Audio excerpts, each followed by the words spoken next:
সন্ধেবেলা মুখরোচক কিছু খেতে ইচ্ছে করলে একটা কাঁচা আলু আর এক বাটি সুজি নিয়ে নিন, তাতেই কিন্তু দারুণ মজার এই রেসিপি তৈরি হয়ে যাবে। একটুও স্কিপ না করে আমার সাথে এই ভিডিওতে থাকুন, তাহলে দেখুন কত সহজে তৈরি করে নেব কাঁচা আলু আর সুজির এই মুখরোচক রেসিপি। এর জন্য প্রথমেই একটা আলুর খোসা ছাড়িয়ে নিয়েছি, বেশ একটু বড় সাইজের আলু নিয়েছি। এবার এই আলুটাকে গ্রেট করে নিচ্ছি। আলুটা সম্পূর্ণ গ্রেট করা হয়ে গেলে তারপর আলুটাকে ভালো করে ধুয়ে জল ঝরিয়ে নিতে হবে। এবার এই গ্রেট করা আলুটা সরিয়ে রেখে একটা ফ্রাই প্যান গরম করে নিয়ে তাতে দিয়ে দেব সাদা তেল। 2 থেকে 3 চামচ পরিমাণে সাদা তেল আপাতত দিচ্ছি। আর গ্যাসের ফ্লেমটা কিন্তু মিডিয়াম টু লোতেই রাখবো, খুব বেশি হাই করবার প্রয়োজন নেই আপাতত। এবার দিয়ে দিচ্ছি ফোড়ন হিসেবে কালো সর্ষে আর সাদা জিরে দুটোই হাফ চামচ করে দিয়ে দিচ্ছি। আপনারা চাইলে কালো সর্ষের পরিবর্তে সাদা সর্ষেও ব্যবহার করতে পারেন, তবে জিরেটা কিন্তু অবশ্যই দেবেন, সাদা জিরে। এই রেসিপিতে সুজি আর আলুর সাথে কিন্তু এই সাদা জিরের ফ্লেভারটা দারুণ সুন্দর যায়। এবার দিয়ে দিচ্ছি একটু লঙ্কার গুঁড়ো, বেশ ঝাল ঝাল হবে যেহেতু তাই দিচ্ছি। যদি বাড়িতে বাচ্চারা থাকে তাহলে চাইলে লাল লঙ্কার গুঁড়োটা অ্যাভয়েড করতে পারেন। এবার দিয়ে দিচ্ছি জল, গুনে গুনে 2 বাটি পরিমাণে জল কিন্তু নিয়ে নিলাম। 1 বাটি দিয়ে দিয়েছি। এবার আরও আরেক বাটি জল দিয়ে দেব। দিয়ে গ্যাসের ফ্লেমটা কিন্তু মিডিয়াম টু লোতে রেখেই জলটা অল্প ফুটিয়ে নেব। জলটা যাতে টকবক করে এখনই না ফোটে সেদিকে কিন্তু লক্ষ্য রাখতে হবে। জলটা অল্প অল্প ফুটতে থাকা অবস্থাতেই একে একে এবার দিয়ে দিচ্ছি এতে লঙ্কা কুচি। অল্প করেই এখানে লঙ্কা কুচি দিচ্ছি, যেহেতু লঙ্কার গুঁড়ো ব্যবহার করেছিলাম। আপনারা চাইলে যে কোনো একটাও ব্যবহার করতে পারেন। এবার বেশ খানিকটা পরিমাণে ধনেপাতা কুচি দিয়ে দিলাম, দিয়ে একটু মিশিয়ে নিচ্ছি। সবটা ভালো করে মিশিয়ে নেওয়ার পর এবার যে গ্রেট করা আলুটা রেখেছিলাম জল ঝরিয়ে সেটা দিয়ে দেব। এই গ্রেট করা আলুটা এবার দিয়ে দিচ্ছি। আর গ্যাসের ফ্লেমটা কিন্তু মোটামুটি লোতে রেখেই এই পুরো কাজটা করতে হবে। গ্রেট করা আলুটা দিয়ে দেওয়ার পর ভালো করে একটু মিশিয়ে নেব। মিশিয়ে নেওয়ার পর এবার এখানে দিয়ে দেব সুজি।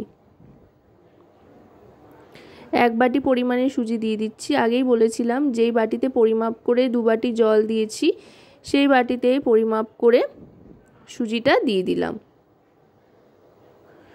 সুজিটা দিয়ে ভালো করে মিশিয়ে নিচ্ছি।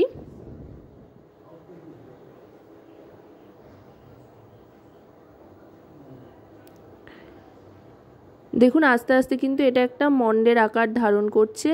আর হ্যাঁ, এখানে নুনটাও মিশিয়ে নিয়েছিলাম, তবে সেই ক্লিপসিংটা হয়তো বাদ পড়ে গিয়েছে তাই আর এখানে দেখা যাচ্ছে না, তবে নুন কিন্তু অবশ্যই এতে মিশিয়ে নিয়েছি। এবার সবটা ভালো করে মিশিয়ে নিচ্ছি। মিশিয়ে দেখুন একটা মন্ড কিন্তু তৈরি হয়ে গিয়েছে। এবার গ্যাসের ফ্লেমটা অফ করে দিয়ে কড়াইতে খানিকক্ষণ এটাকে নাড়াচাড়া করে নেব। নাড়াচাড়া করে নিয়ে তারপরে একটা এরকম ছড়ানো থালায় নামিয়ে নিয়ে হাতে সয় এমন ঠান্ডা হলে ভালো করে এটাকে মেখে একটা মন্ড তৈরি করে নিতে হবে। মন্ডটা তৈরি করে নিয়েছি।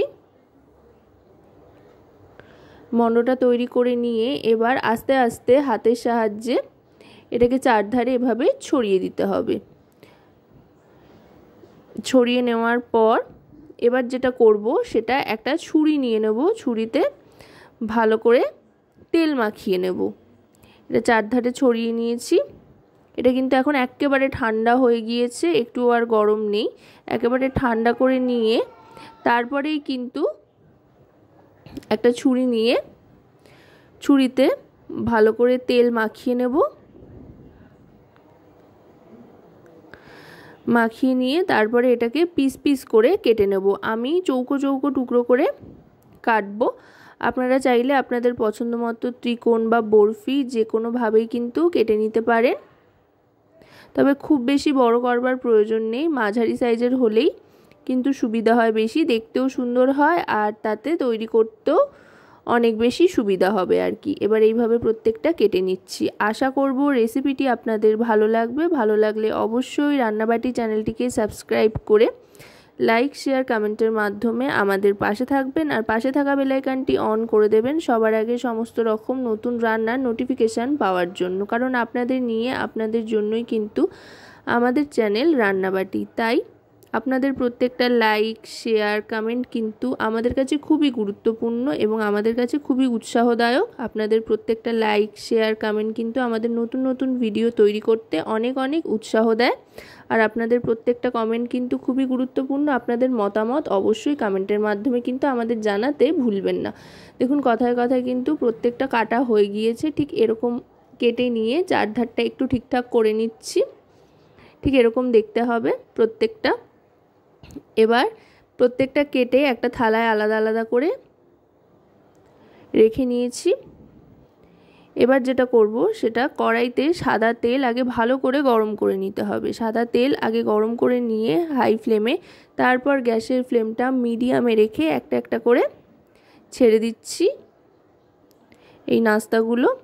এগুলো ভাজতে কিন্তু খুব একটা বেশি সময় লাগে না আর খুব বেশি কড়া ভাজা করবারও প্রয়োজন হয় না, যেহেতু প্রথম থেকেই সবটা রান্না করা, তাই চটপট ভাজা হয়ে যায়। আর যেহেতু এর মধ্যে সুজি রয়েছে অনেকটা পরিমাণে, তাই খুব ক্রিস্পি হয়, একদম বাইরে থেকে দারুণ মুচমুচে আর ভেতর থেকে দারুণ একটা জুসি ব্যাপার থাকে, খেতে কিন্তু অসাধারণ লাগে। এবার মিডিয়াম ফ্লেমে এগুলোকে ওলট পালট করে ভেজে নিচ্ছি। হালকা ভাজলেই কিন্তু দারুণ মুচমুচে হয়ে যায়। দেখুন কি সুন্দর রং আসতে আরম্ভ করেছে। যখন এরকম রং আসতে আরম্ভ করবে তখনই কিন্তু বুঝবেন এগুলো মোটামুটি ভাজা হয়ে গিয়েছে। দেখুন এগুলো আরও একটু ভেজে নিচ্ছি লালচে করে।